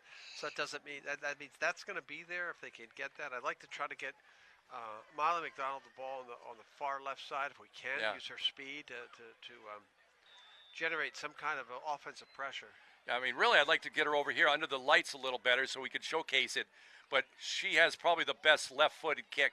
No, not probably. She just does. And I might say that with a little prejudice because I've seen her since, like, kinder soccer. She's just had the best left foot Have you seen forever. me kick left-footed though, Mike? You don't want to. I don't need to see it. I just know Molly has the best left foot. You don't want to see that out I of don't me. want to see that either. So that's why she's on the left for a reason. Her skill. Be nice to have her over here. It is pretty dark in front of especially the Wildcat bench. Yeah. The light saved the game. Otherwise, you'd be postponing it, and all the effort that the people did, the baking, the cooking, Right. all the work, and then Adam Dusenberry was here early at 5 o'clock. I got here a little before 6 o'clock. Everything was set up. I used to have to come in when we were rebroadcasting, and I would come an hour before. But I get here, and it's me and Jim walk in, and Brian walk in, and everything's ready to go. And they were able to work through some technical issues along with Ashley Stevens back at the house, along with Sam Perkins. So appreciate the effort, and Stoneham wins the throw-in. Again, Cat's struggling just to get the ball past the midfield. I think, we're like I said, we have not used a lot of subs, and tiredness. I mean, they're running. I don't know what they run for 80 minutes, but I mean, you can run. They're probably running easily 5 plus. Probably, I know during practices they do these things called 20-60s, which we'll talk about it after this. So number 6, no. Play by Baldy again. Baldy saves the kick. They have a. But again, in this second half, Mike, Stoneham has had 4 really good chances to score. Okay, Yes, they and have. Ashley Mercy's made 3 really phenomenal saves, and the other one she almost had no opportunity to make that save. Yeah, got a hand on it, but let's see where this one goes. Corner kick's phenomenal. So Stoneham still going to win it, way on the other side. And we got a throw in though, so we'll take any possession possible with just under 11 minutes remaining unofficially. But it only takes one little break offensively to score a goal. So we got to try to get it down here to get opportunity. We just have not had really any opportunity. So in Stoneham, impressively, Oh, nice play. Nice play getting up because you can. She missed the net. Why? Yeah. I think she rushed that shot. Again, Cat's scrambling defensively. When you're scrambling defensively, the tendency is to make an ill-advised pass because you're scrambling. Although that time they got lucky where the Stoneham offensive player kicked it wide of the net. And unfortunately Stoneham is doing this, being outnumbered in the offensive zone. They're maintaining their 4 defense. Right. It's not like they're coming up and outnumbering us. They're just right. They're just make it work for themselves because they have 4 defensemen back here midfield, and basically everyone's back towards the net. We have nobody outside the 30-yard line. So we right now 4, 5 Stoneham out midfielder back the keeper. and we have 11 in. So how many? That means they have six. Six. We have them almost doubled, and they're Correct. They're They're controlling. doing a really good job, like we talked about, in controlling tempo, controlling pace, keeping the ball, keeping the pressure on. You know, they're not turning the ball over when they're on offense. They're doing a good job. That's another one. And since we're there, that play just, you can't make that play where the kick is in and you lose control right away. Stoneham's really putting the offensive pressure on. They give him another. Well, and he's right there. So this is another corner. Another corner kick. As we're under 9 minutes. So big moment in the game again. Here they're going to run the same play. You give a set piece. Nice oh, kick. That's a good ball. Kicked wide. She was. It looked dangerous up here. It was dangerous, but that wasn't even close to being dangerous. She had no angle where she kicked that ball from. That ball, the corner kick went a little too far. The girl didn't attack the net quick enough, so her only angle there was to kick it wide. She had no angle. If we had a shot behind the net, you probably would have seen that better. Now here again, we have a technically a free kick. You try to control it, and again it bounces off. And number 17 off from Jess. Again, we are outnumbering them. Just they are somehow maintaining. There's Ella over to possession. That was Emily Grace, and we kick it. See, though, yeah, unforced errors. It just seems like we're a little discombobulated on when we get the ball in our foot, and with not knowing what we want to try to do with it. We, like you said, we should be outnumbering them, but we keep turning it over. Unforced errors. I mean, the girls are definitely working hard. No, never right. Fault them for effort. That's for sure. I mean, it's 1-1, even though Stoneham has maintained control. I thought that was going to be a kick. Or are they just going to give him a throw-in? But it's been a game dominated, almost the whole game dominated, except for like 1 or 2 minute stretch in the last 5 minutes of the first half. A game that's been totally dominated by Stoneham. Yeah, I mean, if we could, we were talking about time of possession over midfield in the first half, and we said probably 90% Stoneham, and that was probably being generous to us, 10%. I don't think. Right. We've been in their zone 2% of the time. If we're lucky. 2% would be, who's good with math? 2% of 40 minutes. Oh, yeah. Was that 80 2% seconds? 2% of it. 2%? What's Brian McDonald? He seems like, okay, Ashley Mercy's going to pick this up, I think. Let's just say we've had possession for just under 2 minutes. Yeah, 2% of 40 minutes. Who's got a calculator here? Yeah, 2 times 4 is what? No, 20%, Brian, would seconds, be 8 minutes. You were right the first time. God, you can't have me do math and try to talk watch at the same game. time. I mean, that's what I'm trying to. I only have so many fingers. I'm trying to off. And my phone's tucked away in my Brian pocket. was trying to say 8 minutes, but I think that would be 80 20 seconds. That'd be like 20%, 2%. Yeah, we'd have to 80 seconds. I'm going with 80 seconds. I'm going with 80 hey, seconds. If you're watching this live, you want to text my good friend Mike Mercier the answer. Yeah. We'll be more than willing to take it and pronounce it on the air. Nice cross, and they're just going to scoot in. Nice hustle by Emily Grace, working the danger zone. Look at Stoneham though.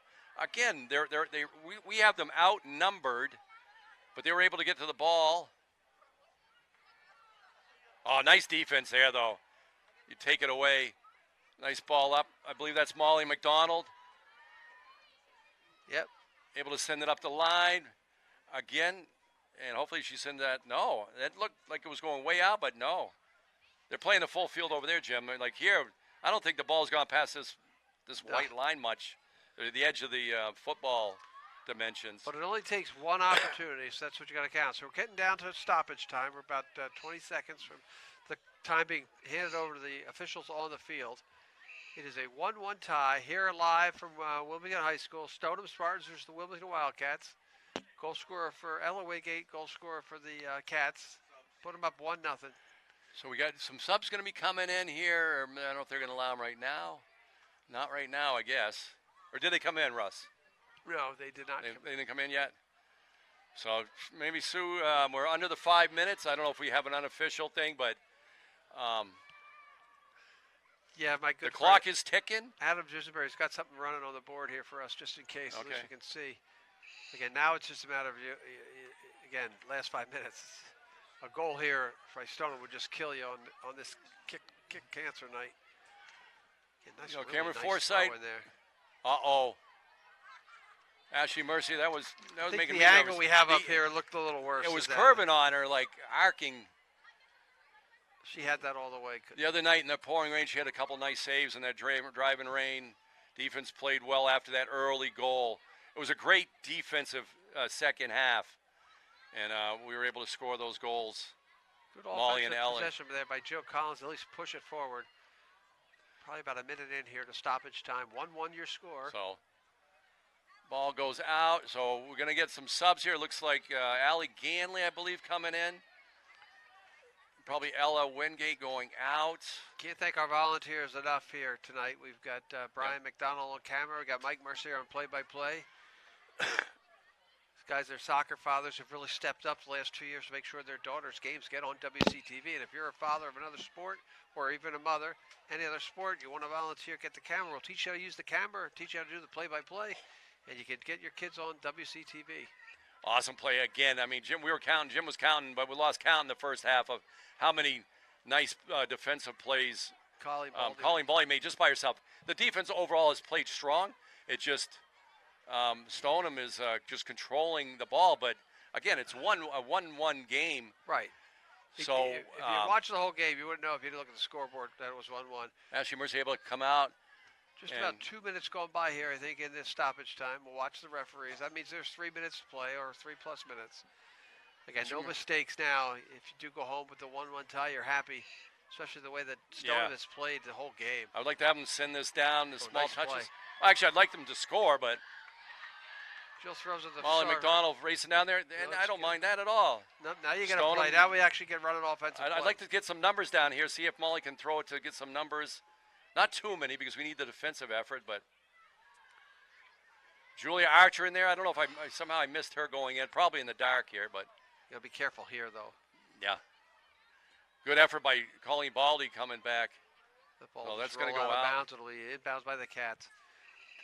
So, like Mike, we're in stoppage time. I think my unofficial count is about 2 minutes left in stoppage time. Cats with a 1-1 lead coming to you live from Alumni Stadium. Don't put a cuff on me right now. My blood pressure would be the keeper and the team. You know, to gain a tie out of this, it would be quite an accomplishment. Playing a good team, Stoneham. Kick it out of good bounds. Cassidy Smith able to not even just throw it out, just good play. Should be and a few seconds. That was good play Wildcat. by. Wait. Oh, he's changing. He's backing her up. Oh, he's backing her up. I thought which doesn't really hurt because this is running time. And if you're a Wildcat, right now you want time to run as fast as you can. Do not want to give Stoneham one more shot here, because you can't seem to get it out of your defensive zone. As I say, I mean, I don't want to give time away, but right here, I wouldn't mind giving these two minutes back to whoever collects them. I'm going to bring my blood pressure device next game for you, Mike. These last 2 minutes, especially when we're at this situation or something. Unofficially, we just about 1 minute left to go here in stoppage time. They might add a few minutes there, a few seconds here due to the little inbound mishap. Yeah, Cats on offense. This is exactly where we want the ball. Throw the ball on net. All right, so Stoneham, Spartan, netminder able to come out and grab that for the second time this half, Jim? Yes. I believe. Second time she touched the ball. Oh, bad kick. We'll take that. Anytime in this. Oh, keep going hard. Nice play. And that's a corner. That's a corner. Oh, wait, is he coming down for a... He's hustling down there. The man in yellow is hustling. So let's get a corner out of this. Here we go. I mean, I don't want to send all ships forward here, but... you have to because you're going to... No. Is it. Oh, I'd like to see Molly McDonald, but hey, you're running out of time. Nice kick in there. Ooh, good try. Got one more shot at this. Oh, she got tackled. Oh, that's going to probably about do it, too. Yep, there we go. Final and score. Wildcats will certainly take that. A great effort overall. Stoneham definitely controlled it, but to get a tie against the second seed in Division III, they really should be in Division III, that's another argument. Well, this is Mike Mercer. I'm going to hand it over to Jim Boyle. We'll see you next time. We want to thank everyone for joining us, WCTV. We were live here at Alumni Stadium. Thanks to the Collins family. Thanks to Brian McDonald, Mike Mercier. We got to thank Adam Dewsbury for showing up and having some old-time fun with me tonight, getting the game off. And also thanks to WCTV for carrying these games. So from Alumni Stadium, final score, Wilmington 1, Stoneham 1, and we'll see you on down the road.